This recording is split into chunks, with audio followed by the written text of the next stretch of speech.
नमस्कार, मैं नीलेश दुबे हमारे आर्या एस परिवार में आप सभी का हार्दिक स्वागत करता हूं। उम्मीद करता हूं कि आप लोगों की पढ़ाई बहुत ही अच्छे ढंग से चल रही होगी। जैसा कि आप सभी लोग जानते हैं कि हम लोगों ने दिल्ली सल्तनत की क्लासेस अपनी प्रारंभ कर दी हैं। कल मैंने आपको पहले टॉपिक की क्लासेस ऑलरेडी प्रोवाइड कराई हुई हैं। उसमें मैंने कुतुबुद्दीन ऐबक और आराम शाह के बारे में डिटेल में जितना हो सकता था, जितनी भी चीज़ें एग्जाम ओरिएंटेड हो सकती हैं, वो सारी मैंने आपको बहुत ही सरल भाषा में एक सिस्टमेटिक तरीके से बता चुका हूं मैं कल। और जो पूरे दिल्ली सल्तनत के नोट्स हैं वो आपको ऑलरेडी हमारे पूरे बैच में प्रोवाइड कर चुके हैं हम डेली बेसिस पर, और आपको हम उसका सारा क्विजेस के माध्यम से टेस्ट भी करवा चुके हैं। तो आपका उम्मीद करता हूं कि ये टॉपिक पहले से काफी अच्छा तैयार होगा ही होगा। लेकिन जो लोग पहली बार पढ़ रहे हैं या फिर जिनको इस टॉपिक को याद करने में दिक्कत है, और या फिर मैं आपको बता दूं जिन्होंने ये टॉपिक पहले पढ़ भी रखा है कहीं, वो लोग भी दोबारा इस टॉपिक को पढ़ेंगे। क्योंकि देखिए मैं बता दूं, अब मैं उन बातों पर ध्यान आपका फोकस कर रहा हूं जहां से क्वेश्चन आपका हिडन होता है बीच बीच में। जो आप पढ़ तो जाते हो उस लाइन को, लेकिन क्वेश्चन कहां से घुमा के पूछा जाएगा आप उसका अंदाजा नहीं लगा पाते हैं। तो इसी वजह से आपको देखिए क्लासेस देखना बहुत ही जरूरी है।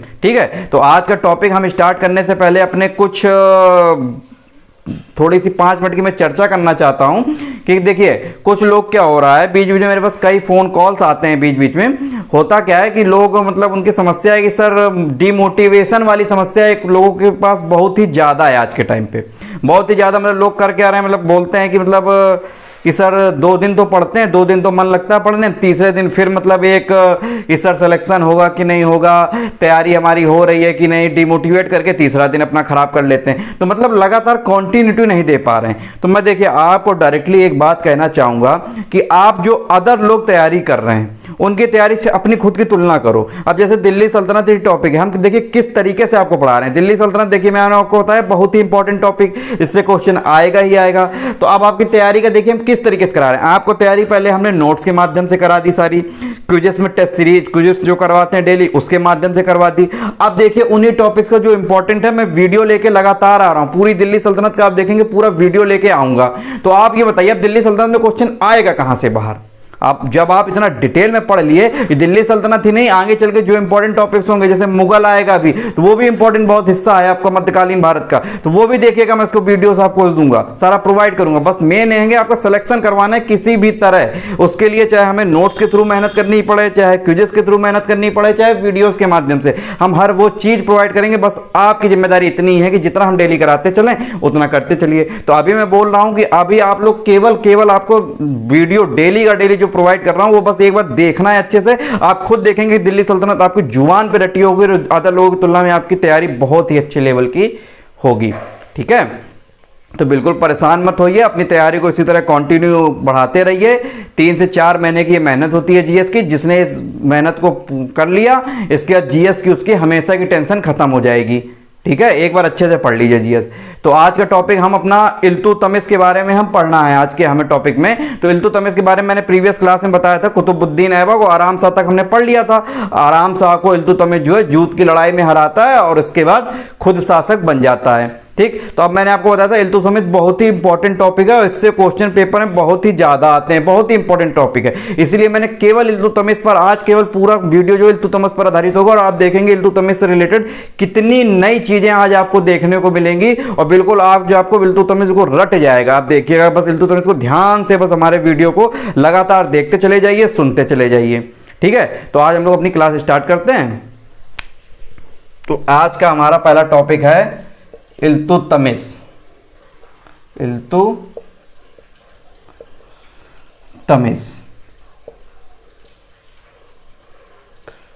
अब इल्तुतमिश के पहले मैंने आपको बताया था, पहले कुतुबुद्दीन ऐबक शासक बनता है गुलाम वंश का। गुलाम वंश के बाद आराम शाह आता है। आराम शाह को ही इल्तुतमिश जूद की लड़ाई में हराता है और शासक बन जाता है। तो सबसे पहला क्वेश्चन यहां से निकालना चाहिए कि इल्तुतमिश ने किस समय में शासन किया, कब से कब तक शासन किया। तो सबसे पहले तो इल्तुतमिश का आपको समय याद होना चाहिए डायरेक्टली। तो मैंने आपको बताया था 1211 से लेके 1236 तक का जो समय जाता है वो इल्तुतमिश का जाता है। 1211 से लेके 1236 ईस्वी तक का समय इल्तुतमिश का समय जाता है। अब इल्तुतमिश से पहला ही क्वेश्चन यहां से निकल के आएगा कि इल्तुतमिश जो था हमारा किस वंश से संबंधित था। किस तुर्क जनजाति से संबंधित था? जैसे कि मैंने आपको बताया था कुतुबुद्दीन ऐबक में, कुतुबुद्दीन ऐबक कुतुबी वंश से संबंधित था, ऐबक तुर्क जनजाति से संबंधित था। तो इसी तरह सेम इल्तुतमिश में भी क्वेश्चन आपका डायरेक्टली आएगा कि इल्तुतमिश जो है हमारा किस वंश से संबंधित था। तो डायरेक्ट सीधा सीधा इसका आंसर हो जाएगा ये हमारा शमसी वंश से संबंधित था, शमसी वंश से संबंधित था। तो क्वेश्चन आएगा दिल्ली सल्तनत में प्रथम सुल्तान कौन सा था जो शमसी वंश से संबंधित था? तो उसका आंसर हो जाएगा इल्तुतमिश। इल्तुतमिश किस वंश से संबंधित था? शमसी वंश से संबंधित था। ठीक है, इसके बाद किस तुर्क जनजाति से संबंधित था? तो इलबरी तुर्क जनजाति से संबंधित था। इसका डायरेक्टली आंसर याद कर लेंगे आप, इलबरी तुर्क जनजाति से संबंधित था इल्तुतमिश। ठीक है, जैसे मैंने कुतुबुद्दीन ऐबक में बताया था कुतुबी वंश से संबंधित था वो, और आपका इसी तरह इल्तुतमिश इलबरी तुर्क। अब देखिए ई से इसमें इलबरी भी आ रहा है, ई से इल्तुतमिश, तो यहां से आप कनेक्ट कर लेंगे, कंफ्यूज नहीं होंगे कि इलबरी तुर्क जनजाति से कौन संबंधित था? इल्तुतमिश संबंधित था, शमसी वंश से संबंधित था। इसका समय जो इल्तुतमिश का 1211 से लेकर 1236 तक जाता है। अब इल्तुतमिश का थोड़ा सा बैकग्राउंड के बारे में पहले समझ लेते हैं, फिर आगे आपको बताएंगे कि दिल्ली सल्तनत में इसने क्या क्या किया, शासक बनने के बाद दिल्ली सल्तनत में क्या क्या इसका रोल रहा। तो बैकग्राउंड में इसके पहले सबसे समझना है कि इसके जीवन की गुलाम जो जीवन है इसका दास के रूप में, वो कहां से इसकी शुरुआत होती है। तो पहले तो मैं आपको बताऊंगा, जैसे आपको कुतुबुद्दीन ऐबक में बताया था कि उसकी भी कई सारी उपाधियां थी। कुतुबुद्दीन ऐबक के लिए मैंने बताया था उसको न्यायपूर्ण भी बोलते थे, पील बख्श भी बोलते थे, लाख बख्श भी बोलते थे, कुरान ख्वां भी बोलते थे, हातिम दुती भी बोलते थे। ये सारी उपाधियां थी, उस नाम से कुतुबुद्दीन ऐबक को जाना जाता था। इसी तरह इल्तुतमिश को भी एक नाम से जाना जाता है, गुलामों का गुलाम, गुलामों का गुलाम। गुलामों का गुलाम किसे जाना जाता है? इल्तुतमिश को जाना जाता है। अब इसको गुलामों का गुलाम क्यों कहा गया? अब इसके पीछे थोड़ा सा देखिए, समझिएगा। गुलामों का गुलाम आपने रट तो लिया, लेकिन ये नहीं पता कि गुलामों का गुलाम इल्तुतमिश को क्यों कहा जाता है।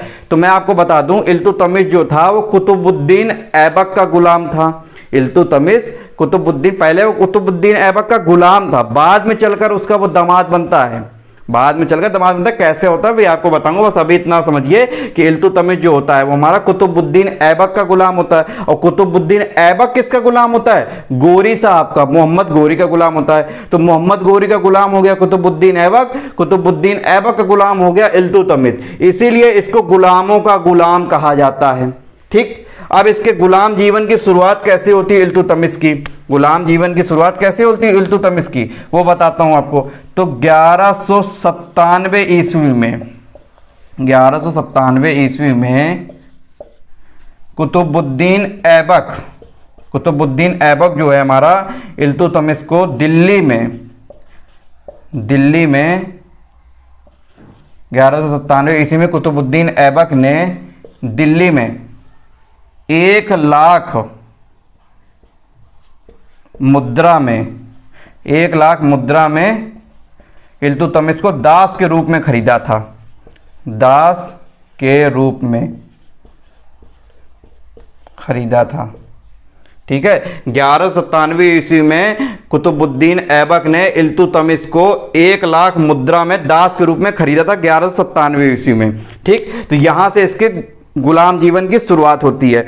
लेकिन अब होता क्या है आगे चल के, तो अब इसके बाद यहां पे मैं आपको बताऊं, एक 1206 ईस्वी की घटना आपको याद होगी। 1206 ईस्वी में क्या होता है, जो मोहम्मद गोरी साहब होते हैं उनका अभियान खोखरों के विरुद्ध, खोखर जो जनजाति थी, खोखरों के विरुद्ध उनका अभियान चल रहा था। तो उस अभियान में, मोहम्मद गोरी के अभियान में इल्तुतमिश भी उनके साथ में था, उनके साथ में था। और यही मोहम्मद गोरी का अंतिम अभियान होता है। 1206 ईस्वी में उनकी मृत्यु हो जाती है। तो मोहम्मद गोरी साहब जो थे वो मरने के पहले एक अच्छा काम कर गए। कुतुबुद्दीन ऐबक को तो वो दास्ता से मुक्त नहीं कर पाए, कुतुबुद्दीन ऐबक को दास्ता से मुक्त नहीं कर पाए, लेकिन उन्होंने अपने जीवित रहते रहते कुतुबुद्दीन ऐबक को यह आदेश दिया था कि वो इल्तुतमिश को दास्ता से मुक्त कर दे।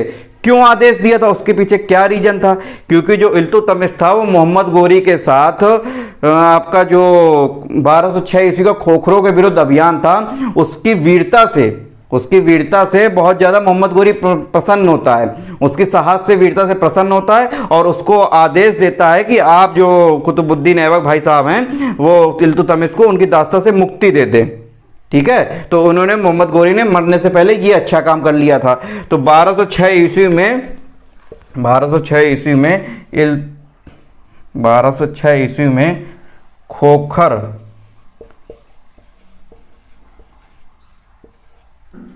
खोखरों के विरुद्ध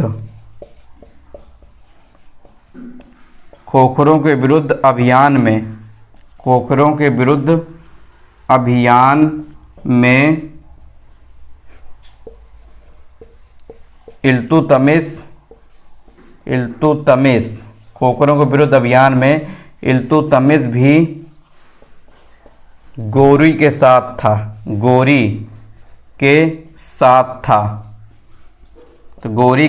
था। तो जब गोरी ने, इसकी वीरता से बहुत ज़्यादा प्रसन्न हुआ मोहम्मद गोरी, तो उसने कुतुबुद्दीन ऐबक को आदेश दिया कि आपका जो गुलाम है इल्तुतमिश वो बहुत ही वीर है, बहुत ही साहसी है, तो उसको उसकी गुलामी से मुक्त होने का वो आदेश दे देता है। तो कुतुबुद्दीन ऐबक क्या करते हैं, 1206 ईस्वी में कुतुबुद्दीन ऐबक 1206 ईस्वी में इल्तुतमिश को उनकी गुलामी से मुक्त कर देते हैं। उनको और भी कई चीज़ें प्रोवाइड करते हैं, साथ में क्या क्या उपाधि देते हैं इल्तुतमिश को, अमीर उल उमरा किसकी उपाधि है, इल्तुतमिश की उपाधि है। तो 1206 ईस्वी में गुलामी से मुक्त किया, गुलामी से मुक्त कर दिया कुतुबुद्दीन ऐबक ने। और क्या किया कुतुबुद्दीन ऐबक ने, अमीर उल उमरा, ठीक है, अमीर उल उमरा की भी उपाधि कुतुबुद्दीन ऐबक इल्तुतमिश को देते हैं। और इसके बाद एक सर ए जहांदार पद पर भी इनको नियुक्त कर देते हैं कुतुबुद्दीन ऐबक इल्तुतमिश को। अब देखिए, वो जब अपनी गुलामी की दास्ता से मुक्त हो जाता है इल्तुतमिश, तो अब उसका ग्रोथ होना स्टार्ट होता है। जो हमारे कुतुबुद्दीन ऐबक हैं उसको सर ए जहांदार पद पर नियुक्त करते हैं और उसको अमीर उल उमरा की उपाधि देते हैं। और सर ए जहांदार का मतलब होता है, वो कौन सा पद होता है, अंगरक्षकों का मुखिया। जो अंगरक्षकों का मुखिया जो हेड होता था, वो पद किसको दे देते हैं, कुतुबुद्दीन ऐबक इल्तुतमिश को दे देते हैं। और एक बहुत ही अच्छा काम और कर देते हैं, क्योंकि कुतुबुद्दीन ऐबक को यह अच्छे से पता था कि इल्तुतमिश बहुत ही विद्वान होनहार व्यक्ति है। तो कुतुबुद्दीन ऐबक जब अपनी उनको इल्तुतमिश को दास्ता से मुक्त करते हैं, तो लगे हाथ एक काम और करते हैं, अपनी पुत्री का विवाह, कुतुबुद्दीन ऐबक अपनी पुत्री का विवाह इल्तुतमिश के साथ कर देते हैं, और इसके बाद बदायूं की सूबेदारी, जो उस समय पर सबसे अच्छी सूबेदारी मानी जाती थी, बदायूं की सूबेदारी इल्तुतमिश को दे देते हैं। मतलब बदायूं का सूबेदार इल्तुतमिश को बना देते हैं। ठीक है, तो यहीं से देखिए कि इल्तुतमिश जो है हमारा पहले जो गुलाम था किसका, कुतुबुद्दीन ऐबक का, लेकिन बाद में चलकर वो उसका दामाद बन जाता है, किसका, कुतुबुद्दीन ऐबक का इल्तुतमिश दामाद बन जाता है। पहले वो कुतुबुद्दीन ऐबक का गुलाम रहता है, बाद में आगे चलकर उसका वो दामाद बन जाता है इल्तुतमिश। तो ये इल्तुतमिश के बारे में बैकग्राउंड हो गया, आपने बैकग्राउंड को इल्तुतमिश का समझ लिया। ठीक है, अब इल्तुतमिश के बारे में अन्य चीजें आपको मैं आगे बताता हूं। इसके बाद इल्तुतमिश भाई साहब क्या और काम करते हैं, तो एक व्यवस्था आपने सुनी होगी, इक्ता व्यवस्था। इक्तादारी का नाम आपने अच्छे से सुना होगा, लेकिन इक्तादारी को लोग समझ नहीं पाते कि आखिर इक्ता व्यवस्था थी क्या। तो यहां से एक क्वेश्चन यहां पे निकल के आएगा कि ये इक्ता को जो है बहुत ही व्यवस्थित रूप प्रदान करते हैं इल्तुतमिश। कैसे व्यवस्थित रूप प्रदान करते हैं वो बताता हूं। तो इन्होंने क्या किया, इक्ता को व्यवस्थित किया, इल्तुतमिश ने इक्ता को व्यवस्थित किया। अब इक्ता के बारे में डिटेल से समझते हैं कि इक्ता आखिर होता क्या, फिर बताएंगे व्यवस्था। अब ऐसा नहीं है, देखिए इल्तुतमिश ने इक्ता को व्यवस्थित तो किया, लेकिन ऐसा नहीं कि इक्ता को इन्होंने शुरुआत की। इक्ता और भी पहले से चली आ रही थी, मोहम्मद गोरी के समय से इक्तादारी की व्यवस्था चली आ रही थी, सूबेदारी वाली व्यवस्था। लेकिन इक्ता को व्यवस्थित शुरुआत सर्वप्रथम किसने करी, इक्ता की व्यवस्थित शुरुआत, मतलब इक्ता को व्यवस्थित सर्वप्रथम किसने किया, तब उसका आंसर हो जाएगा इल्तुतमिश। क्वेश्चन डायरेक्टली आएगा, दिल्ली सल्तनत का वह सुल्तान कौन सा था जिसने इक्ता व्यवस्था को व्यवस्थित रूप प्रदान किया था, व्यवस्थित तौर पर इक्ता को किसने बनाया था, तो उसका आंसर होगा इल्तुतमिश। ठीक है, अब इक्ता का मतलब क्या होता है ये मैं आपको पहले बता देता हूं। एकता जो है हमारा अरबी भाषा का शब्द है। पहली बात, अरबी भाषा का शब्द होता है, ठीक। एकता का मतलब होता है भूमि, एकता का मतलब होता है भूमि, ठीक। एकता जो है अरबी भाषा का शब्द है, एकता का मतलब होता है भूमि। एकता की व्यवस्थित शुरुआत किसने करी थी? इल्तुतमिश ने करी थी। अब जब दिल्ली सल्तनत के पहले जो उत्तर भारत में क्या व्यवस्था थी उसकी थोड़ी सी चर्चा करते हैं। तो दिल्ली सल्तनत के पहले जब हमारा मोहम्मद गोरी और महमूद गजनवी का जब आक्रमण हो रहा था या उसके पहले उत्तर भारत में पूरी सामंतवादी व्यवस्था थी, सामंत लोग थे। सामंतवादी व्यवस्था मतलब पूरा उत्तर भारत अलग अलग टुकड़ों में बटा हुआ था, पूरा बिखराव था, एकता की कमी थी। अलग अलग क्षेत्र के अलग अलग सामंत होते थे और अपने अपने तरीके से राज कर रहे थे। तो एक दूसरे से जलते थे कि उनका राज हम हड़प लें, उनका राज हम हड़प लें, एक दूसरे मतलब फूट वाली स्थिति चलती थी सामंतवादी व्यवस्था में। उसी का फायदा उठाते हुए आगे चलकर देखिए, चाहे महमूद गजनवी भारत आया हो, चाहे मोहम्मद गोरी भारत आया हो, आराम से आए, लूटे, धन लूट कर चले गए अपने देश। गोरी साहब ने साम्राज्य अपना यहाँ पर विस्तारित करने के उद्देश्य से आए, लेकिन भारतीय शासक, भारतीय राजा लोग कुछ नहीं कर पाए। उसका रीजन यही था, इस सामंतवादी व्यवस्था थी, अलग अलग टुकड़ों में बटे हुए थे राजा क्षेत्र, और अलग अलग क्षेत्र के सामंत अलग अलग क्षेत्र के थे। अब एकता व्यवस्था में क्या था? तो जैसे ये हमारा पूरा उत्तर भारत का क्षेत्र है, ठीक, आपको दिख रहा होगा, ये पूरा मान लीजिए उत्तर भारत का क्षेत्र है। यहां पे दिल्ली है, यहाँ पे दिल्ली है, और यहाँ पर इल्तुतमिश बैठे हुए हैं। इल्तुतमिश यहाँ पर राज प्रशासन कर रहे हैं। अब पूरा उत्तर भारत कई क्षेत्रों में बटा है, ठीक। तो इन्होंने क्या किया, पूरे उत्तर भारत को कई एकताओं में बांट दिया। मतलब ये एक एकता हो गई, ये एक एकता हो गई, एक एकता, इसी तरह से पूरे उत्तर भारत को कई एकताओं में बांट दिया, ठीक। और सभी एकताओं में एक एक इक्तेदार बैठा दिया, इक्तादार, दार बैठा दिया। सभी एकताओं में एकतादार बैठा दिया और पूरे क्षेत्र को एकता में बांट दिया। भूमि के टुकड़े को अलग अलग एकताओं में बांट दिया और हर क्षेत्र में एक एक एकतादार बैठा दिया। एकतादार की अब क्या रिस्पॉन्सिबिलिटी होती थी? सबसे पहले तो इन जो भूमि क्षेत्र से जो हमारा राजस्व वसूली करना होता था, वो एकतादार की जिम्मेदारी। यहाँ का जो प्रशासन है, कैसे चलाना है, कैसे लोगों को मैनेज करना है, उसकी जिम्मेदारी इक्तदार को। तो पहली बात तो जो वहाँ पे दिल्ली में बैठे हुए इल्तुतमिश, उनकी थोड़ी टेंशन कम हो गई कि अब उनको हर क्षेत्र में अलग अलग मॉनिटरिंग नहीं करनी पड़ रही। डायरेक्टली वो केवल इक्तदार उसके लिए रिस्पॉन्सिबल है, इल्तुतमिश के लिए, और डायरेक्टली राजस्व जो है इल्तुतमिश तक पहुंच जा रहा है। जब क्योंकि ये दिल्ली से देखिए बहुत बहुत दूर क्षेत्र हो जाते थे, तो मैनेज करवाना इनको आसान नहीं होता था। तो सारे क्षेत्रों का नियंत्रण इल्तुतमिश ने दिल्ली पर हो गया। डायरेक्टली सारे क्षेत्रों का नियंत्रण इल्तुतमिश का दिल्ली पर हो गया, एकता व्यवस्था के थ्रू, ठीक है। अब एकता व्यवस्था आपको बहुत ही अच्छे से समझ में आ गई होगी। उम्मीद करता हूं कि जितने भी क्षेत्र अलग अलग इक्तादार हैं वो सभी रिस्पॉन्सिबल हो गए थे इल्तुतमिश के लिए। इल्तुतमिश दिल्ली में बैठा हुआ था तो सभी रिस्पॉन्सिबल थे। जो राजस्व आएगा तो उसकी भी सारी जानकारी इसको देंगे, प्रशासन कैसा चल रहा है। तो मतलब अलग अलग क्षेत्र होते हुए भी इल्तुतमिश की पूरे उत्तर भारत जो विजय क्षेत्र थे सभी पर पूरी नियंत्रण स्थापित हो गया था। मतलब ये जो पूरा स्थल था, ये जो दिल्ली हो गई थी, इस पर पूरा इल्तुतमिश ने क्या कर लिया था? केंद्रीय नियंत्रण कर लिया था पूरी तरीके से। केंद्रीय नियंत्रण इल्तुतमिश ने कर लिया था। तो ये एकता व्यवस्था की इन्होंने व्यवस्थित शुरुआत कर दी थी। तो क्वेश्चन आएगा कि एकता को व्यवस्थित किसने किया था दिल्ली सल्तनत में? कौन सा वो सुल्तान था जिसने एकता को व्यवस्थित किया था? तो डायरेक्टली आंसर हो जाएगा उसका इल्तुतमिश। एकता व्यवस्था क्या होती है वो मैंने आपको बता दिया, एकता का मतलब बता दिया। अरबी भाषा का शब्द है, इसका मतलब होता है भूमि, ठीक है। ये एकता के बारे में जानकारी हो गई। अब एकता के बाद देखिए एक नया विभाग की भी स्थापना करता है। विभाग के दल बोल लें, इल्तुतमिश जो है एक 40 तुर्क सरदारों का दल बनाता है। उसका नाम क्या है, क्यों बनाता है, उसके पीछे पूरा रीजन समझिए। आपने डायरेक्ट नाम तो रटा होगा लेकिन उसके पीछे कॉन्सेप्ट क्या है आज वो भी समझ लीजिए। कौन सा दल बनाता है? तुर्कान ए चिहालगानी उसका नाम है जो दल बनाता है, तुर्कान ए चिहालगानी, या फिर कहीं कहीं पे लिखा मिलेगा आपको तुर्क ए चहलगानी, ठीक है। तो तुर्कान ए चिहालगानी, ठीक है, तुर्कान ए चिहालगानी, या फिर इसी को चालीसा दल भी बोलते हैं, क्योंकि 40 तुर्क सरदारों का दल होता है, चालीसा दल भी बोलते हैं। तो चालीसा दल किसके समय बनाया गया था? किस शासक ने दिल्ली सल्तनत में, कौन सा शासक था जिसने चालीसा दल बनाया था?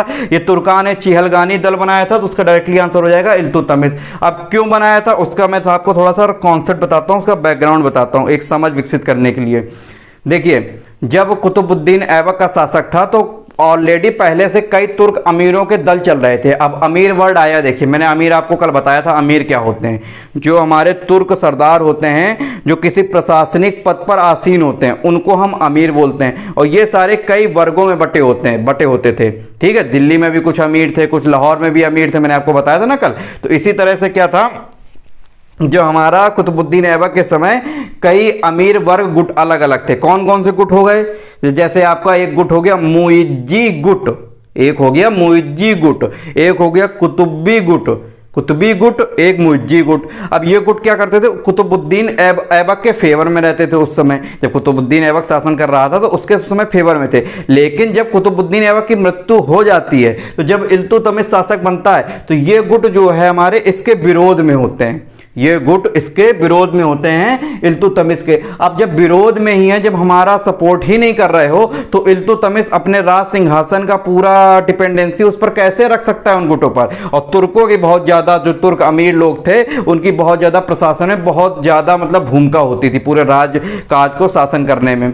ठीक है, तो जो हमारे गुट थे, तो उन्हीं गुट के कंपटीटर के रूप में, उन गुट से कंपटीटर मान लीजिए, या फिर उन पर डिपेंडेंसी कम करने के रूप में, कि जब भैया तुम हमें सपोर्ट ही नहीं कर रहे हो, तो हम तुम पर डिपेंड ही नहीं रहेंगे, अपना एक नया गुट बना लेंगे और वही हमारा शासन प्रशासन देखेगा। तो उसी नजरिए उसको ध्यान में रखते हुए इल्तुतमिश ने एक नए 40 तुर्क सरदारों का गुट बनाया था, जिसका नाम था तुर्कान ए चिहालगानी, या फिर चालीसा दल, या फिर तुर्क ए चहलगानी नाम भी इसको बोलते हैं। ठीक है, तो ये सारी चीजें आपको मैंने बेसिक बता दी।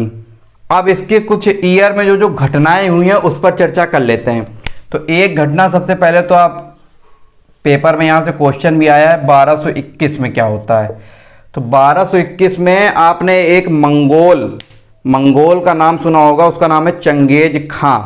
चंगेज खां मंगोल होता है, जिसका वास्तविक नाम पेपर में पहले पूछा गया है। पीसीएस वाले खासकर ध्यान दें, ये पहले क्वेश्चन पूछा गया है। जो मंगोल चंगेज खां होता है, उसका वास्तविक नाम क्या था?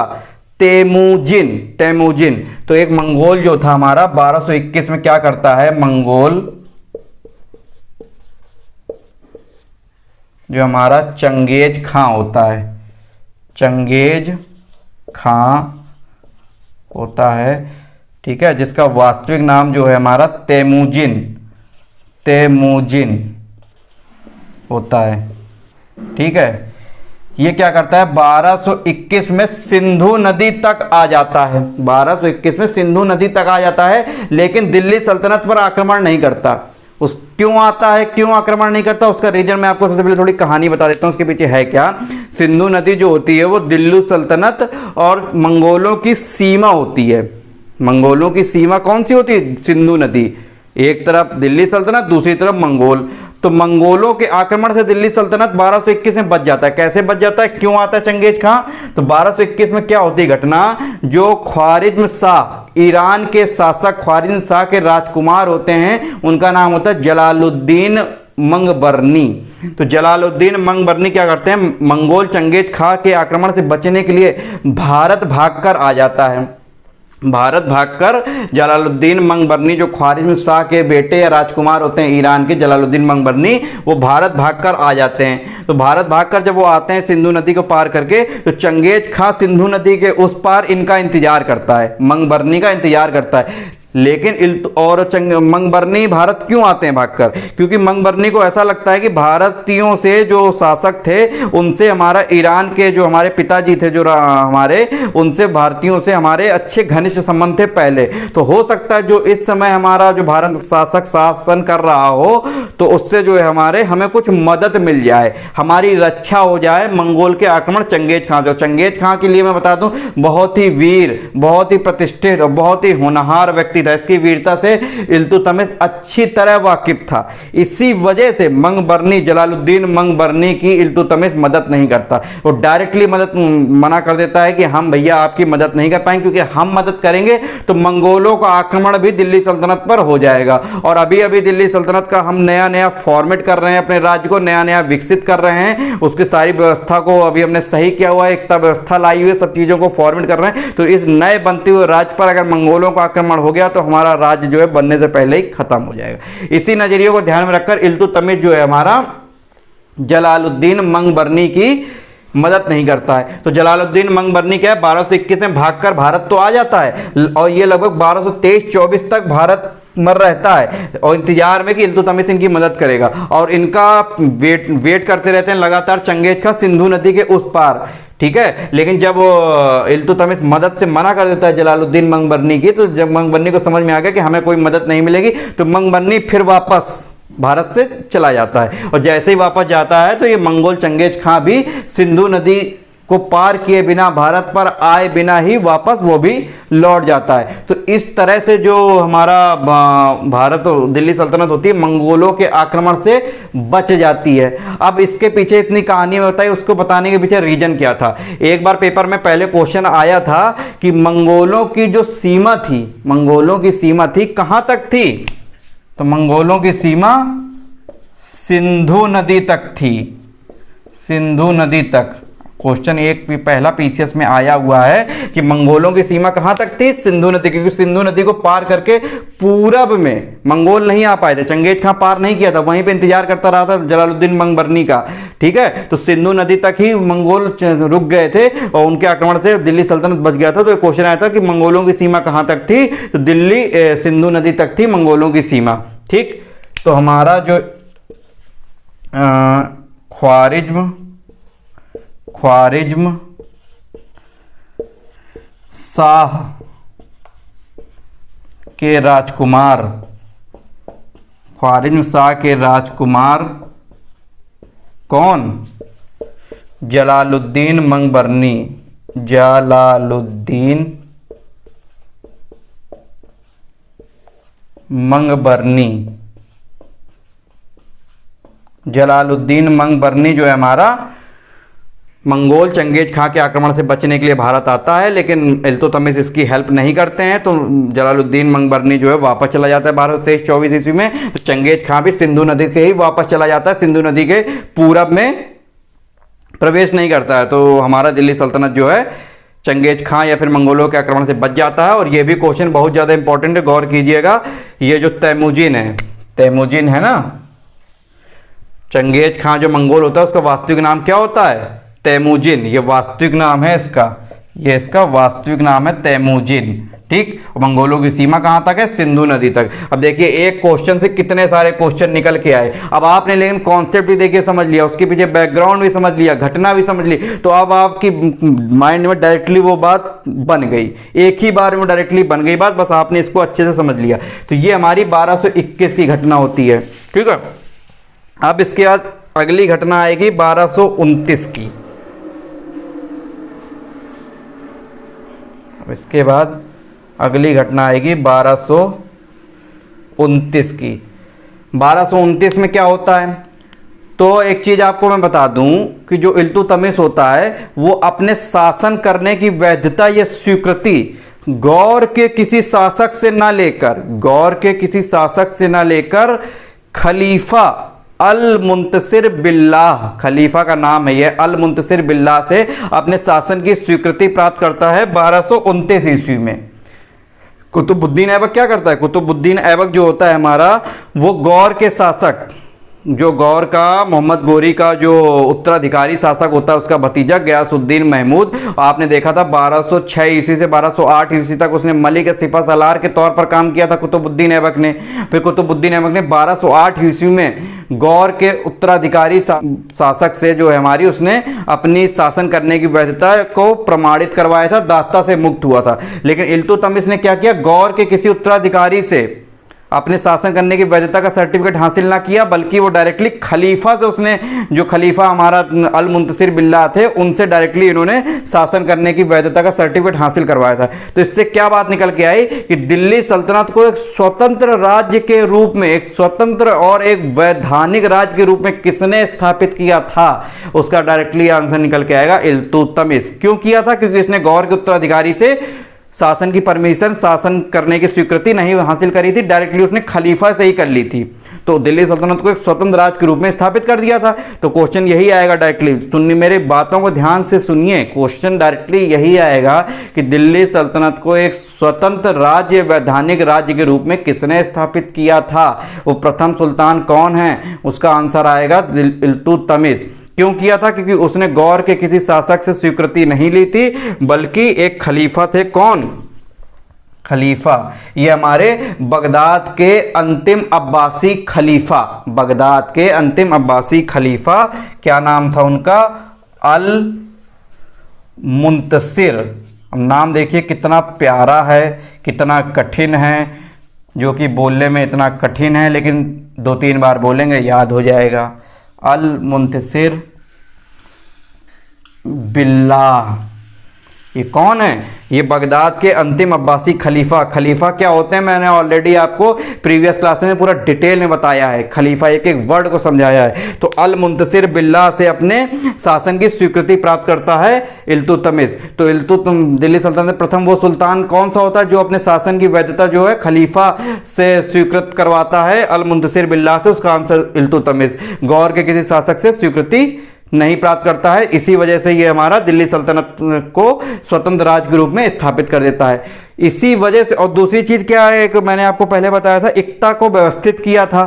ठीक है, तो मैंने आपको पहली क्लास में कुतुबुद्दीन ऐबक की क्लास में बताया था कि अगर क्वेश्चन आएगा कि दिल्ली सल्तनत का संस्थापक या फिर गुलाम वंश का संस्थापक, तो आपका आंसर क्या हो जाएगा? कुतुबुद्दीन ऐबक। लेकिन अगर क्वेश्चन आ गया दिल्ली सल्तनत का वास्तविक संस्थापक, वास्तविक शब्द जुड़ गया, तो उसका आंसर हो जाएगा कुतुबुद्दीन ऐबक। वास्तविक संस्थापक क्यों कहा जाता है कुतुबुद्दीन ऐबक को? कुतुबुद्दीन ऐबक ने पूरी दिल्ली सल्तनत या उत्तर भारत के जितने भी विजित क्षेत्र थे सभी को एक व्यवस्थित रूप प्रदान कर दिया था, एकता व्यवस्था में बांट के। पूरी शासन व्यवस्था को, पूरे क्षेत्र को उसने एक व्यवस्थित रूप प्रदान किया था। दिल्ली सल्तनत को एक स्वतंत्र राज्य के रूप में, वैधानिक राज्य के रूप में स्थापित किया था। इसी वजह से दिल्ली सल्तनत का वास्तविक संस्थापक इल्तुतमिश को कहा जाता है। और यही नहीं, राजधानी जो लाहौर थी कुतुबुद्दीन ऐबक के समय, तो सुरक्षा कारणों से राजधानी लाहौर से इसने शिफ्ट कर दी दिल्ली। इल्तुतमिश ने राजधानी को भी शिफ्ट कर दिया दिल्ली। तो जब ये दिल्ली शिफ्ट कर दिया राजधानी, तो जाहिर सी बात है डायरेक्टली आप यहीं से कॉमन सेंस लगाएंगे कि इल्तुतमिश का मकबरा कहां पर होगा? दिल्ली में ही होगा। दिल्ली में ही इल्तुतमिश का मकबरा था। मकबरे से क्वेश्चन जरूर आएगा। मैंने बताया था कुतुबुद्दीन ऐबक का मकबरा कहां पर? लाहौर में। इल्तुतमिश का मकबरा, उस समय राजधानी लाहौर, तो लाहौर में उनका मकबरा बनाया गया। इस समय राजधानी इल्तुतमिश के समय इन्होंने शिफ्ट करके लाहौर से दिल्ली कर दी, तो इल्तुतमिश का मकबरा कहां पर हो जाएगा? दिल्ली में हो जाएगा। ठीक, इसके बाद इल्तुतमिश का ही एक पुत्र होता है नासिरुद्दीन महमूद। इल्तुतमिश का एक पुत्र होता है नासिरुद्दीन महमूद।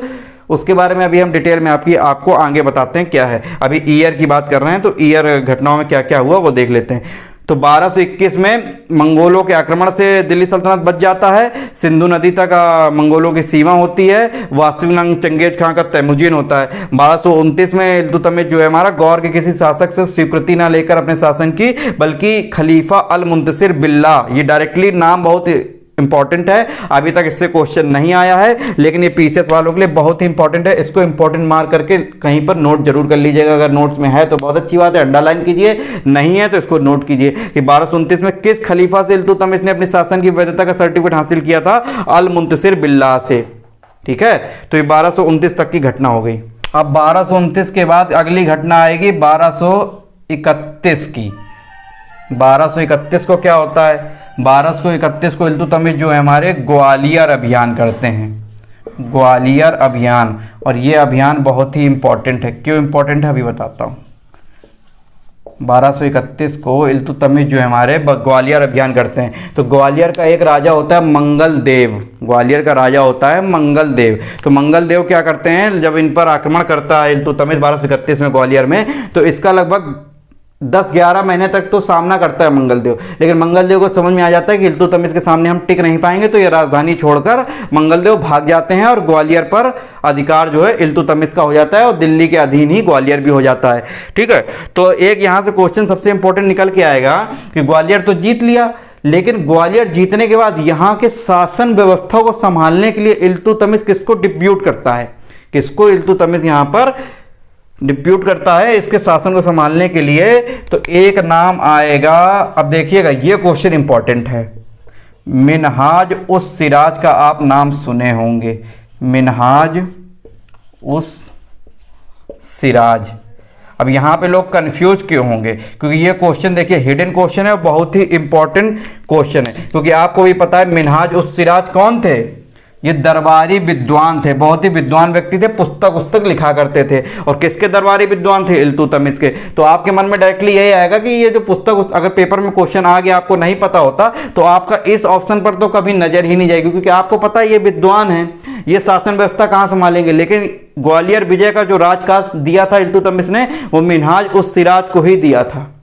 तो ग्वालियर विजय पर शासन किसने किया था, कौन इसकी शासन व्यवस्था को संभाल रहा था अभियान करने के बाद जब जीत लिया था दिल्ली से इल्तुतमिश ने, तो उसका नाम है मिन्हाज उस सिराज जो है यहाँ पर इसका मेन हेड बन जाता है और यहाँ के पूरे शासन व्यवस्था को संभालता है। तो यहाँ से क्वेश्चन देखिए, पहली बात तो याद कर लीजिए कि मिन्हाज उस सिराज जो है इल्तुतमिश का दरबारी विद्वान होता है, जो अभी मैं आगे चल के बताऊंगा। इसकी पुस्तक का भी नाम बताऊंगा, जैसे कुतुबुद्दीन ऐबक के दरबारी विद्वान बताए थे, वो भी बहुत ज़्यादा इंपॉर्टेंट थे। और ये तो बहुत ही ज़्यादा इंपॉर्टेंट है, मिन्हाज उस सिराज, ये दरबारी विद्वान भी था इल्तुतमिश का। इसकी पुस्तक भी अभी आगे चल के बताऊंगा, तबकात ए नासिरी इसकी पुस्तक का नाम है, अभी बताऊंगा आगे चल के।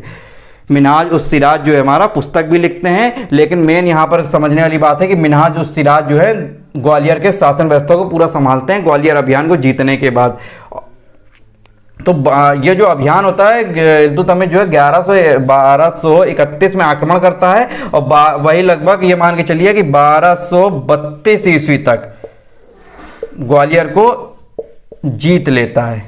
इल्तुतमिश जो है 1131 में आक्रमण करता है ग्वालियर पर, 8-10 महीने जो है हमारा इसका मंगलदेव जो है इसका विरोध करता है, लेकिन जब मंगलदेव राजधानी छोड़कर भागता है तो 1232 ईस्वी तक ग्वालियर को ही पूरी तरीके से इल्तुतमिश जीत लेता है। तो ग्वालियर अभियान हो गया। अब यहीं पे ग्वालियर अभियान के बाद इल्तुतमिश और क्या एक महत्वपूर्ण काम करता है, तो इल्तुतमिश जो है अपने सिक्कों पर, इल्तुतमिश जो होता है हमारा अपने सिक्कों पर अपनी पुत्री रजिया का नाम सिक्कों पर लिखवाता है। ये इंपॉर्टेंट बात है। और यहीं पर अपनी पुत्री रजिया को उत्तराधिकारी भी घोषित कर देता है इल्तुतमिश।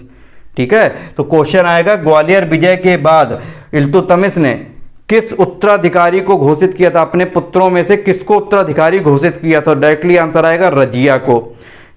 फिर क्वेश्चन आएगा इसी में से निकल के कि ग्वालियर विजय के बाद इल्तुतमिश ने अपने सिक्कों पर किसके नाम छपवाए थे, किसके नाम लिखवाए थे।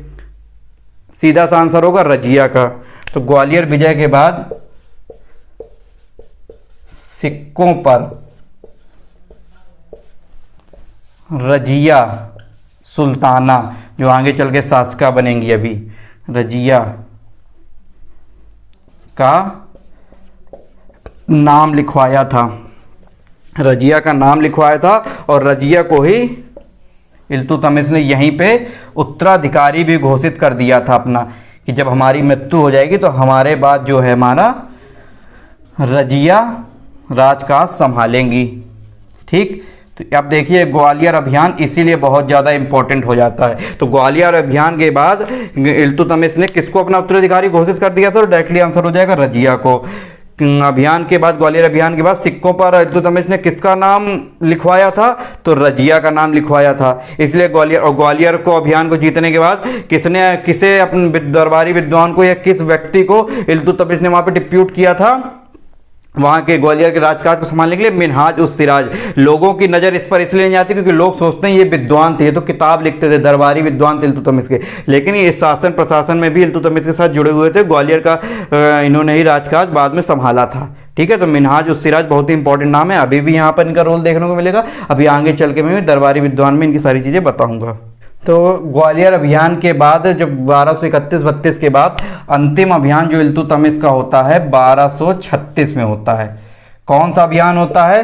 बामियान अभियान। बामियान एक जगह है अफगानिस्तान से सटा हुआ एरिया, बामियान अभियान करता है इल्तुतमिश, और ये इसका अंतिम अभियान होता है, क्योंकि इस अभियान के दौरान ही इल्तुतमिश की जो है तबीयत खराब हो जाती है बहुत ज़्यादा, और बीच में अभियान को छोड़कर वापस दिल्ली आते हैं और दिल्ली में आकर इनकी मृत्यु हो जाती है। तो बामियान क्या है? बामियान एक क्षेत्र है जो अफगानिस्तान से सटा हुआ एरिया है। तो इल्तुतमिश का अंतिम अभियान कौन सा था? बामियान अभियान था। बामियान जगह कहाँ है? अफगानिस्तान से सटा हुआ एरिया। इसकी मृत्यु जो इल्तुतमिश की 1236 में तबीयत खराब होने के कारण हो जाती है। तो इल्तुतमिश की ये जो बेसिक बातें थी इल्तुतमिश से रिलेटेड, वो सारी अब हमने बता दी। अब जो तथ्य के रूप में, फैक्ट के रूप में बातें आती हैं कि इन्होंने स्थापत्य कार्य क्या क्या किए, इल्तुतमिश ने इनके समय पे क्या क्या स्थापत्य कार्य हुए, कौन कौन से इनसे विद्वान संबंधित थे, इनके दरबारी विद्वान कौन कौन, और एक चीज और, इल्तुतमिश का सूफी संत जो थे उनसे भी कई सूफी संतों से बहुत घनिष्ठ संबंध था। ये 3 मुद्दे बनते हैं जिनसे क्वेश्चन आता ही आता है। तो सबसे पहले इल्तुतमिश के हम दरबारी विद्वान की बात कर लेते हैं। इल्तुतमिश के दरबारी विद्वान कौन कौन से थे? अब ये क्वेश्चन बहुत ही इंपॉर्टेंट है पीसीएस वालों के लिए। दरबारी विद्वान, ठीक, तो दरबारी विद्वान में एक नाम हमने आपको पहले ही बताया था अभी पीछे, मिनहाज उस सिराज। मिनहाज उस सिराज किसके दरबारी विद्वान थे? मिनहाज उस सिराज, इल्तुतमिश के। ठीक, मिनहाज उस सिराज की पुस्तक का नाम क्या है? तबकात ए नासिरी। तबकात ए नासिरी पुस्तक किसने लिखी थी? मिनहाज उस सिराज ने। ठीक, मिनहाज उस सिराज ने तबकात ए नासिरी पुस्तक लिखी थी। अब देखिए नासिरी वर्ड इसमें आ रहा है। अब मैं इसके पीछे कॉन्सेप्ट बता रहा हूं कि नासिरी वर्ड क्यों लिखी थी इन्होंने, नासिरी पुस्तक क्यों, तबकात ए नासिरी पुस्तक क्यों लिखी थी? तो इल्तुतमिश का पुत्र का नाम था, आपको मैंने अभी पहले ही बताया, नासिरुद्दीन महमूद, जिसकी मृत्यु जो है 1229 ईस्वी में हो जाती है। तो उसी के स्मृति में उसी पर आधारित पुस्तक इन्होंने मिनहाज उस सिराज ने इल्तुतमिश के पुत्र नासिरुद्दीन महमूद पर आधारित या उसकी स्मृति में ही तबकात ए नासिरी पुस्तक लिखी हुई थी। ठीक है, और दूसरा दरबारी विद्वान में नाम कौन सा आएगा? एक इसका अन्य दरबारी विद्वान इंपॉर्टेंट है, मलिक ताजुद्दीन।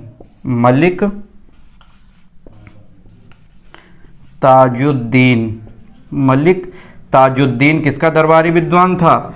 इल्तुतमिश का। तो 2 दरबारी विद्वान को आपको नाम याद रखना है, और ये वेरी वेरी इंपॉर्टेंट लगा लीजिएगा, ये बहुत ज़्यादा इंपॉर्टेंट है। एक मिनहाज उस सिराज किसके दरबारी विद्वान थे? इल्तुतमिश। उनकी पुस्तक का नाम है तबकात ए नासिरी। किस पर आधारित थी, किसको आधार मानकर ये पुस्तक लिखी थी मिनहाज उस सिराज ने? तो इल्तुतमिश के पुत्र नासिरुद्दीन महमूद को आधार मानकर। और अन्य दरबारी विद्वान में इल्तुतमिश के मलिक ताजुद्दीन, इनकी कोई पुस्तक इंपॉर्टेंट नहीं है। ठीक है, तो ये दरबारी विद्वानों की बात हो गई। ठीक है, अब स्थापत्य कार्य की बात कर लेते हैं कि इल्तुतमिश के समय कौन कौन से स्थापत्य कार्य हुए थे। इसके बाद इल्तुतमिश के स्थापत्य कार्यों को देख लेते हैं, क्या क्या स्थापत्य कार्य हुए थे। ठीक है, जैसे हमने कुतुबुद्दीन ऐबक के समय स्थापत्य कार्य बताए थे। देखिए कुछ कुछ टॉपिक्स होते हैं जो बहुत ज़्यादा इंपॉर्टेंट होते हैं, जैसे स्थापत्य कार्य सारे दिल्ली सल्तनत में बहुत ज़्यादा इंपॉर्टेंट है, किसके समय क्या क्या स्थापत्य कार्य हुए। मकबरों से रिलेटेड क्वेश्चन बहुत ज़्यादा इंपॉर्टेंट है, किस शासक का कहाँ पर मकबरा है। इसके बाद किस शासक के दरबारी विद्वान कौन कौन से थे, उन दरबारी विद्वानों की पुस्तक कौन कौन सी थी, ये बहुत ज़्यादा इंपॉर्टेंट बात है। ठीक है, तो ये कुछ कुछ मुद्दे होते हैं जिनको अंडरलाइन कर लीजिए बिल्कुल पीछे, जहाँ पर लोग डायरेक्टली ध्यान नहीं देते। नॉर्मल चीज़ें, बेसिक बातें तो सभी को पता होती हैं, और क्वेश्चन आजकल परीक्षाओं में वहीं से आ रहा है।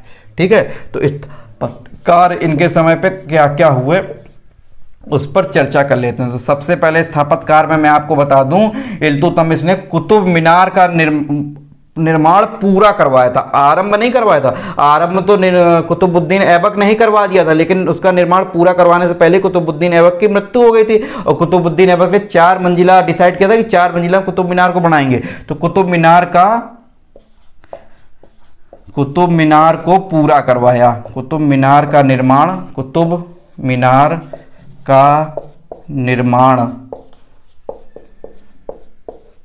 पूरा करवाया।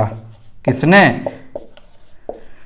इल्तुतमिश ने। अब देखिए कुतुब मीनार संबंधित मैंने पहले क्लास में भी कई सारे फैक्ट बताए थे, अभी यहाँ पर देखिए फिर फैक्ट मिला। कुतुब यहीं से क्वेश्चन घुमा घुमा के ही पूछेगा कुतुब मीनार का निर्माण जो आरंभ किसने करवाया था, तब आंसर हो जाएगा कुतुबुद्दीन ऐबक। कुतुब मीनार का निर्माण पूरा किसने करवाया, तब आंसर हो जाएगा इल्तुतमिश। कितने मंजिला थी कुतुब मीनार? 4 मंजिला। किसके सम्मान में कुतुबुद्दीन ऐबक ने कुतुब मीनार को बनवाना स्टार्ट किया था? कुतुबुद्दीन बख्तियार काकी के सम्मान में, कुतुबुद्दीन बख्तियार काकी के सम्मान में कुतुब मीनार को बनवाना स्टार्ट किया था। ठीक है, और वर्तमान में कुतुब मीनार जो है हमारी 5 मंजिला है। उसका भी रीजन बताया था क्यों है।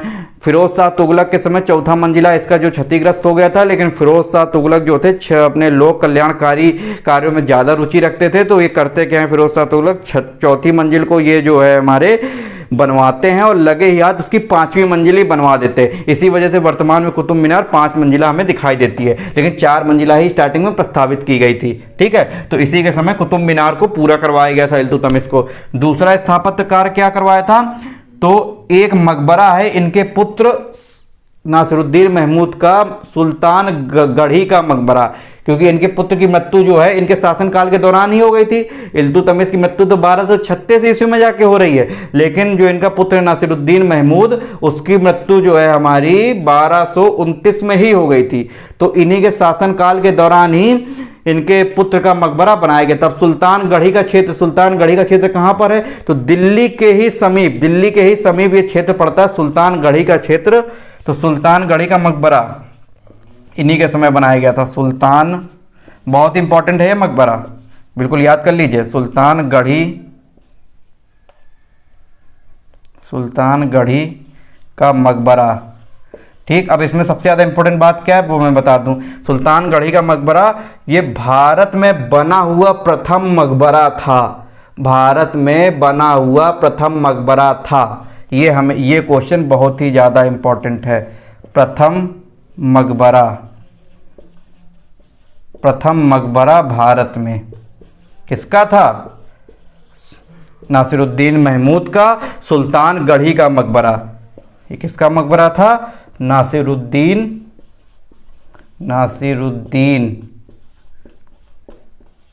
महमूद, जो कि इल्तुतमिश का पुत्र था।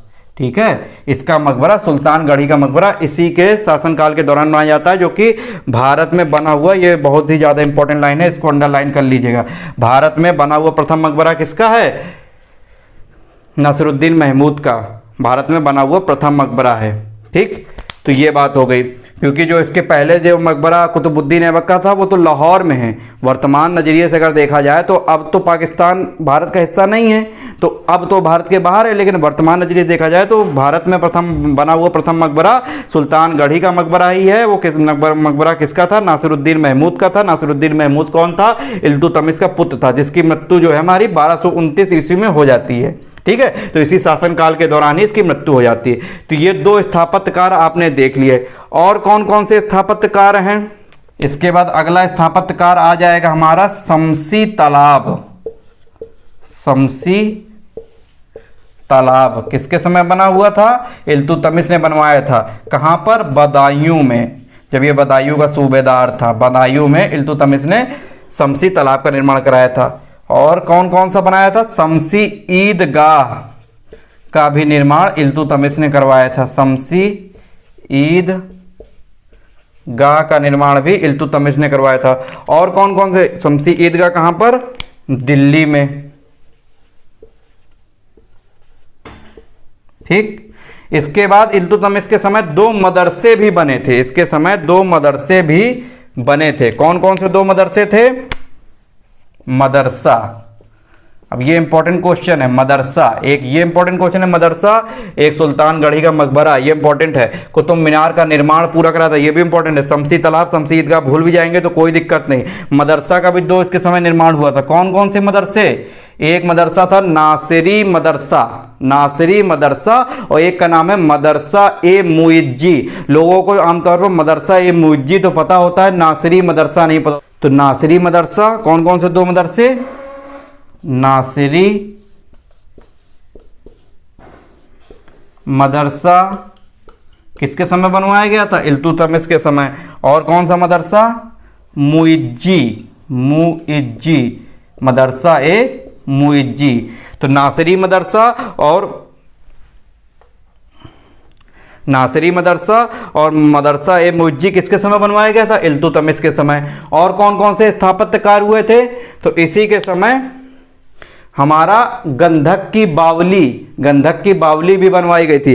बावली क्या होता है? तो आपने फिल्मों में देखा होगा, जो सीढ़ीदार कुएं होते हैं, कुआं है, बीच में कुआं होता है और सीढ़ीदार चारों तरफ से बना होता है उतरने के लिए उस कुएं में। तो सीढ़ीदार जो कुआं होता है उसे गंधक की बावली बोलते हैं। तो गंधक की बावली किसके समय बनाया गया था? तो इल्तुतमिश के समय गंधक की बावली भी बनाया गया था। गंधक की बावली मतलब सीढ़ीदार कुआं, गंधक की बावली इल्तुतमिश के समय बनाया गया था।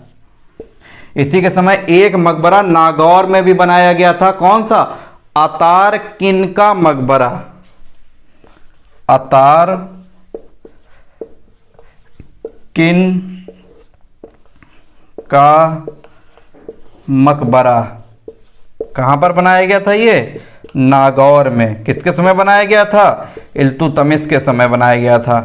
ठीक, तो ये आपने देखा कितने सारे स्थापत्य कार्य इल्तुतमिश के समय हुए। अब आपको पता चल रहा होगा कि इल्तुतमिश कितना इंपॉर्टेंट और थोड़ा सा जटिल टॉपिक होता है लोगों के लिए समझ पाना, लोगों के लिए याद रखना पाना। लेकिन मैंने देखिए कितना आपको सिस्टमैटिक और सरल भाषा में समझाया है। जो भी वीडियो देखेगा आपको सारी चीजें बिल्कुल एक ही बार में कैचअप आपकी हो जाएंगी, देखिएगा, फिर ये भूलेंगे नहीं। तो कौन कौन से इसके समय देखिए निर्माण कार्य, स्थापत्य कार्य हुए थे? कुतुब मीनार का निर्माण पूरा कराया इल्तुतमिश ने। सुल्तान गढ़ी का मकबरा भी बनवाया था, जो कि भारत में बनने वाला प्रथम मकबरा के नाम जाना जाता है। किसका था सुल्तान गढ़ी का मकबरा? नासिरुद्दीन महमूद, जो कि इल्तुतमिश का पुत्र था। इसी के समय दो मदरसे भी बने थे, नासिरी मदरसा, मदरसा ए मुइज्जी। इसी के समय गंधक की बावली भी बनाई गई थी, जो सीढ़ीदार कुआं होता है। अतार किन का मकबरा भी बनाया गया था, नागौर में था, जो कि शमसी तालाब का निर्माण भी इल्तुतमिश का समय हुआ था बदायूं में। शमसी ईदगाह का भी निर्माण इल्तुतमिश के समय हुआ था दिल्ली में। तो ये हमारे स्थापत्य कार्य से संबंधित चीजें हो गई।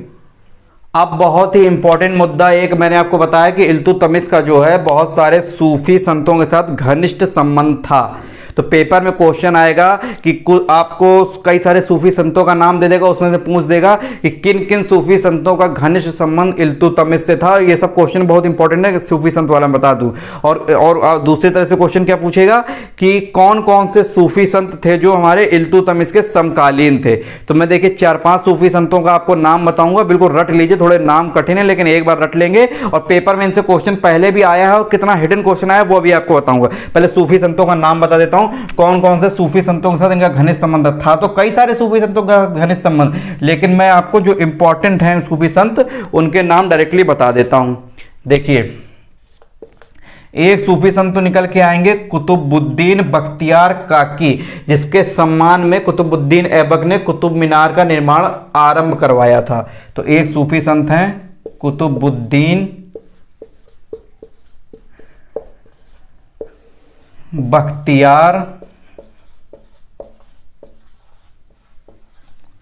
काकी, कुतुबुद्दीन बख्तियार काकी। ठीक, ये हमारे सब सूफी संत हैं। ठीक, ये सूफी संत हैं। इसके बाद अगले सूफी संत का नाम आएगा, एक थे हमारे हमीदुद्दीन नागौरी। हमीदुद्दीन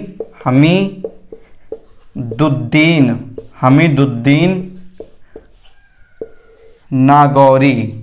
देखिए थोड़े नाम टफ हैं, लेकिन इसको 2-3 बार आप, जब मैं बोल रहा हूं तो मेरे साथ बोलिए, जुबान चलाते रहिए, तो आपको चीजें भी देखिएगा क्लास में याद हो जाएंगे। एक सूफी संत है कुतुबुद्दीन बख्तियार काकी, दूसरा नाम है हमीदुद्दीन नागौरी, तीसरे सूफी संत है हमारे जलालुद्दीन तबरीजी। जलालुद्दीन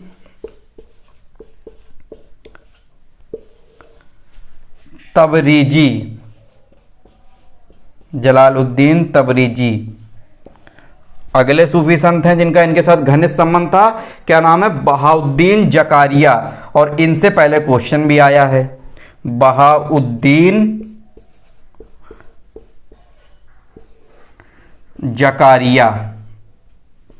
ठीक, अब कैसा क्वेश्चन हिडन आया वो बताता हूं। और इसके अलावा एक सूफी संत और है नक्शवी या नक्शवी। ठीक, तो अब देखिए, सबसे पहले तो बहाउद्दीन जकारिया क्वेश्चन आप बहाउद्दीन जकारिया से बना हुआ है पहला। लोगों को पहले नहीं पता होता था, जब ये क्वेश्चन आया पेपर में तब लोगों ने इसको पढ़ना स्टार्ट किया। क्या क्वेश्चन बना है? तो जो हमारा इल्तुतमिश ने मुल्तान विजय की थी, तो मुल्तान विजय करने में इल्तुतमिश की मदद किस सूफी संत ने की हुई थी? मुल्तान विजय में किस सूफी संत ने इल्तुतमिश को सहयोग अपना प्रदान किया था? तो उसका आंसर होगा बहाउद्दीन जकारिया। ये क्वेश्चन पहले आया है, तो इसको डायरेक्टली यहाँ पर नोट में लिख लीजिएगा। मुल्तान विजय में इन्होंने सहयोग दिया था इल्तुतमिश को, मुल्तान विजय, ठीक है, मुल्तान विजय में सहयोग दिया था। किस सूफी संत ने इल्तुतमिश को मुल्तान विजय में सहयोग दिया था? बहाउद्दीन जकारिया ने। ठीक, इसके बाद जो हमारा शमसी तालाब का निर्माण होता है बदायूं में, उसको बनने में थोड़ी भूमिका किस सूफी संत ने निभाई थी? कुतुबुद्दीन बख्तियार काकी ने। तो इसके ब्रैकेट में भी लिख लीजिएगा, शमसी तालाब के निर्माण में भी भूमिका निभाई थी। शमसी तालाब जो इल्तुतमिश के समय बना था, शमसी तालाब के निर्माण में भूमिका किस सूफी संत ने निभाई थी? कुतुबुद्दीन बख्तियार काकी ने। अब ये देखिए, बहुत सारा इंपॉर्टेंट फैक्ट आपके सामने लिखा हुआ है। ये थोड़ा सा टफ है, लोगों को पता नहीं होता। क्वेश्चन पीछे जैसे परीक्षाओं में इन्हीं से आता है। कई सारे क्वेश्चन बनेंगे इन सूफी संतों से। पहला क्वेश्चन, इल्तुतमिश का किस किस सूफी संतों के साथ घनिष्ठ संबंध था, किन किन? ये सारे नाम दे देगा, बीच में कुछ अलग ऑप्शन डाल देगा और उसी में से आपका वो ऑप्शन गलत हो जाएगा, यह नाम सही हो जाएंगे। दूसरे टाइप का क्वेश्चन, इल्तुतमिश के कौन कौन से समकालीन सूफी संत थे? समकालीन सूफी संत इल्तुतमिश के समय कौन कौन से थे जो इल्तुतमिश के समकालीन थे? तो ये नाम आपको याद होना चाहिए। कुतुबुद्दीन बख्तियार काकी, हमीदुद्दीन नागौरी, जलालुद्दीन तबरीजी, बहाउद्दीन जकारिया नक्शवी। ठीक, इसके बाद अगला क्वेश्चन यहीं से मैंने बताया कि मुल्तान विजय में किस सूफी संत ने इल्तुतमिश की हेल्प की थी, सहयोग अपना प्रदान किया था मुल्तान विजय में? तो बहाउद्दीन जकारिया ने। ये पेपर में क्वेश्चन पहले आया हुआ है। ठीक है, इसके बाद शमसी तालाब को जो निर्माण बदायूं में हुआ था, तो किस सूफी संत ने इल्तुतमिश को अपना सहयोग प्रदान किया था? तो कुतुबुद्दीन बख्तियार काकी ने। ठीक है, तो देखिए आप कितने सारे सूफी संतों के साथ इल्तुतमिश का घनिष्ठ संबंध था। तो ये हमारा सूफी संतों से संबंधित बात हो गई। अब कुछ इक्का दुक्का फैक्ट और रह गए, वो और समझ लेते हैं, बाकी इल्तुतमिश से टॉपिक ये फिनिश करते हैं इसको।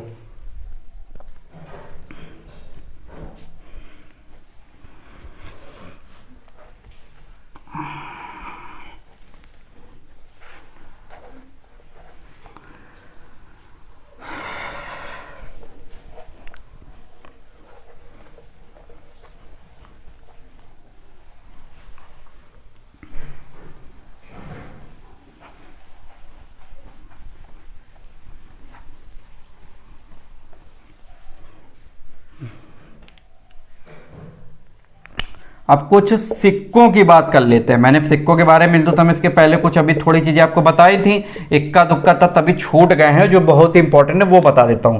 कि आपको एक तो बताया था कि इल्तुतमिश ने अपने सिक्कों पर अपने किस उत्तराधिकारी का नाम ग्वालियर विजय के बाद, ग्वालियर अभियान के बाद, जीतने के बाद उत्कीर्ण करवाया था, लिखवाया था? तो रजिया का। अब सिक्कों, अब जो अरबी नमूने पर सिक्के ढालना सबसे पहले किस दिल्ली सल्तनत के सुल्तान के समय प्रारंभ हुआ? शुद्ध अरबी नमूने पर। तो इल्तुतमिश के समय शुद्ध अरबी नमूने पर सिक्के ढालने की शुरुआत इल्तुतमिश के समय होती है।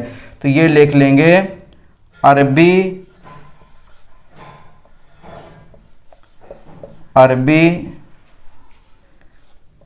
नमूने पर, यह पद्धति पर, अरबी नमूने पर सिक्कों के ढालने की शुरुआत किसके समय हुई थी? इल्तुतमिश के समय।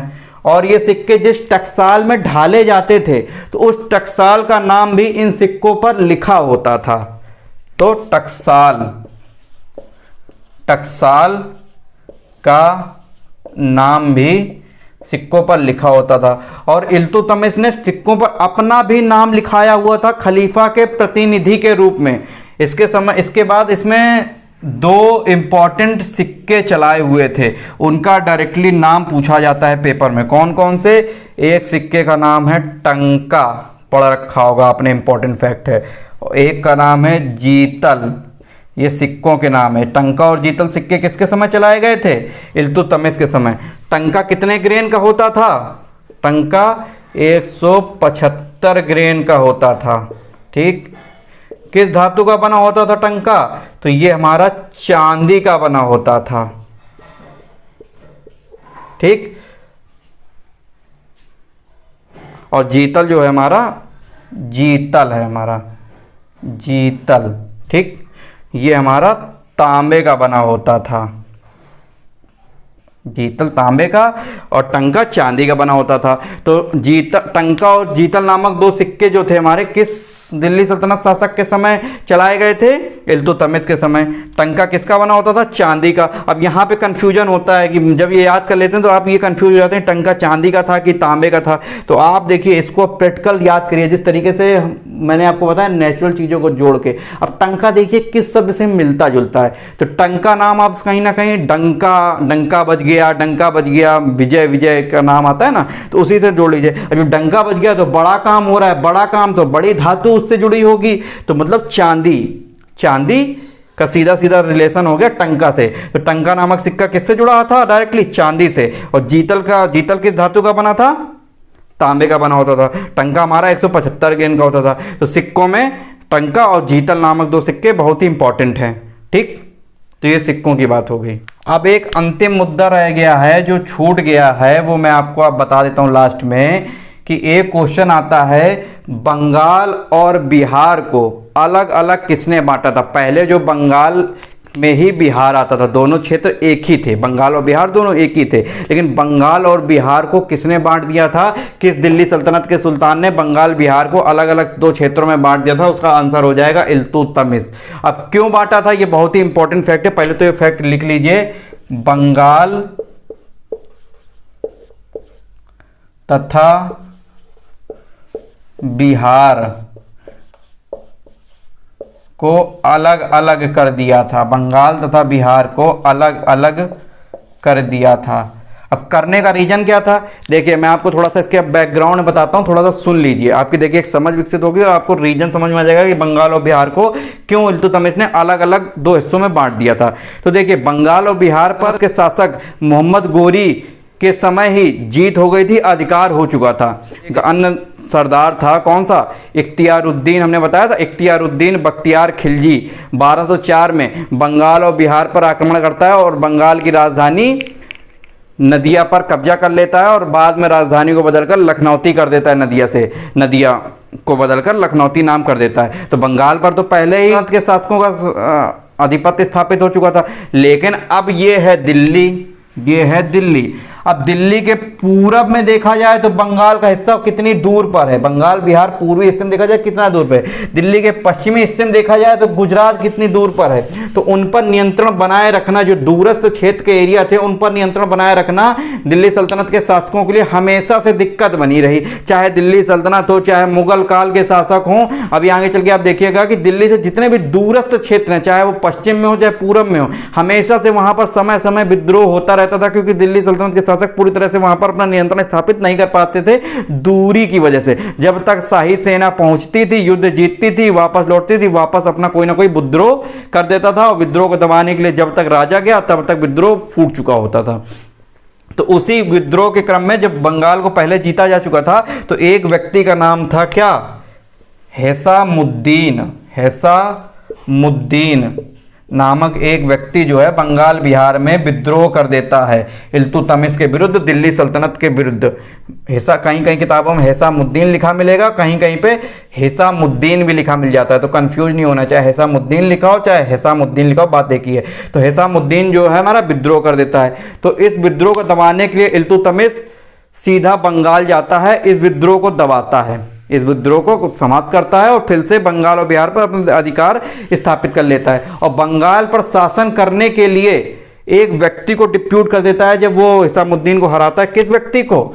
मलिक जानी। अब ये क्वेश्चन इंपॉर्टेंट है, लोगों को नहीं पता होता, हिडन क्वेश्चन। मलिक जानी व्यक्ति को डिप्यूट करता है बंगाल बिहार का शासन संभालने के लिए। ठीक, इसको जब हरा देता है इल्तुतमिश तो मलिक जानी नाम का व्यक्ति को डिप्यूट करता है। तो मलिक जानी जो अगर क्वेश्चन आएगा दिल्ली और यहीं पे ये देखो, ये प्रथम सूबेदार निकल कर आ जाता है, इसको सूबेदार बना देता है यहाँ का बंगाल बिहार का इल्तुतमिश जीतने के बाद। तो ये प्रथम सूबेदार बंगाल बिहार का। तो बंगाल बिहार का प्रथम सूबेदार कौन था? मलिक जानी, सीधा सा नाम आ जाएगा उसका, मलिक जानी। ठीक, दिल्ली सल्तनत में बंगाल बिहार का प्रथम सूबेदार किसको बनाया गया था? मलिक जानी को। तो होता क्या है, इल्तुतमिश तो इसको हरा के चले जाते हैं, मलिक जानी को ये डिप्यूट कर जाते हैं। तो हिसामुद्दीन लेकिन थोड़ा क्या करता है, दोबारा से विद्रोह करता है। वो फायदा, जैसे इल्तुतमिश गया तुरंत उसका फायदा उठाता है और ये मलिक जानी की क्या करता है? हत्या कर देता है। मलिक जानी की ये जो है हत्या कर देता है। हिसामुद्दीन जो है मलिक जानी की हत्या कर देता है। जब ये हत्या करता है, ये बात जब इल्तुतमिश को पता चलती है तो इल्तुतमिश अपने पुत्र नासिरुद्दीन महमूद को भेजता है। ये घटना चल रही है 1226 की, जब नासिरुद्दीन महमूद आता है। नासिरुद्दीन महमूद को भेजता है और नासिरुद्दीन महमूद क्या करता है? आता है और हिसामुद्दीन की ये हत्या कर देता है और दोबारा से बंगाल पर कब्जा इल्तुतमिश का, दिल्ली सल्तनत का हो जाता है। ठीक, सब कुछ बढ़िया फिर चल रहा था, लेकिन समय समय पर विद्रोह ये होता ही रहता था दूरस्थ क्षेत्रों में, शाही सेना की कमी कारण और लोग केंद्रीय नियंत्रण के कारण। तो लगभग जब कुछ समय के बाद 1230 की घटना होती है, एक बार विद्रोह फिर से होता है। ठीक है, तो इल्तुतमिश फिर दोबारा आता है, उस विद्रोह को दबाता है और नियंत्रण फिर से बंगाल बिहार पर हासिल करता है। लेकिन इल्तुतमिश को यही बार बार लग रहा है कि बार बार ये विद्रोह हो रहा है और हम इस क्षेत्र पर नियंत्रण नहीं कर पा रहे हैं। बंगाल बिहार हिस्सा दोनों मिलकर अपने आप में बहुत बड़े हिस्से थे, उस समय तो एक ही थे। तो इल्तुतमिश क्या करता है, दोनों हिस्सों को टुकड़ों में बांट देता है। उस समय बंगाल में ही बिहार आता था, तो बंगाल का टुकड़ा विभाजन कर देता है और तब ये दो हिस्से बंगाल बिहार अलग अलग कर देता है कि इन पर अच्छे तरीके से नियंत्रण किया जा सके। इन दोनों को दो छोटे छोटे टुकड़ों में बांट दिया जाए जिससे नियंत्रण किया जा सके। तो इंपॉर्टेंट बात यहां पर यही निकल के आई कि बंगाल और बिहार को अलग अलग किसने बांटा था? इल्तुतमिश ने बंगाल और बिहार को बांट दिया था। ठीक, तो ये सारी बातें देखिए इल्तुतमिश से रिलेटेड हो गई। जितनी चीज़ें बन सकती थी, चाहे वो फैक्ट के रूप में, चाहे वो कॉन्सेप्ट के रूप में, चाहे वो हिडन क्वेश्चन के रूप में, मैंने सारी चीज़ें आपको बताने की कोशिश की। पूरी एक क्लास में मैंने ली और इल्तुतमिश को देखिए पूरा बता दिया और इस टॉपिक से क्वेश्चन बहुत ही ज़्यादा आता है। ठीक है, अब आपकी जिम्मेदारी यही है कि इस क्लास को अच्छे से पढ़िए। आप खुद देखेंगे कि एक भी क्वेश्चन इससे बाहर नहीं जाएगा। ये सारी चीज़ें एग्जाम ओरिएंटेड आपको कॉन्सेप्चुअली बता दी। ठीक है, तो आप बिल्कुल निश्चिंत हो गए, इस क्लास को अच्छे से पढ़िए और पूरा दिल्ली सल्तनत टॉपिक देखिएगा हम कितनी शानदार तरीके से कवर करेंगे। नोट्स क्विज़ेस के माध्यम से कर चुके हैं, अब वीडियोस के माध्यम से करेंगे। पढ़ते रहिए अच्छे से। देखिए पढ़ाने में देखिए बहुत एनर्जी खर्च होती है, लेकिन फिर भी आपका सिलेक्शन हो जाए, इसी वजह से मैं पूरा डिटेल में सारी चीज़ें जितनी हो सकती मैक्सिमम करने की कोशिश कर रहा हूँ कि बस आप हर चीज़, चाहे वो नोट्स के माध्यम से समझ जाइए, चाहे वो वीडियोज़ के माध्यम से जो तथ्य बच रहे हैं, जो तथ्य मुझे इधर उधर से दिखते हैं इंपॉर्टेंट, वो तुरंत हिडन क्वेश्चन के रूप में समय समय पे सब बता रहा हूं। बस चीजों को मेहनत करते चलिए, आपकी सफलता सुनिश्चित है, कोई नहीं रोक सकता आपको। बस मेहनत करते रहिए हमारे साथ, आप खुद अपना रिजल्ट देखेंगे आने 4 महीनों के बाद। ठीक है, तो आज के लिए इतना रोकते हैं। अगली क्लास में आपका आगे वाले शासक, जो इसके बाद रुकनुद्दीन, फिरोज शाह, रजिया और आगे जो जितने भी शासक आएंगे वगैरह वगैरह, वो सारी हम लोग कंटिन्यू करेंगे। इल्तुतमिश को आज पूरी क्लास में डिटेल में बताया, इसको अच्छे से पढ़िए। ठीक है, आज के लिए धन्यवाद।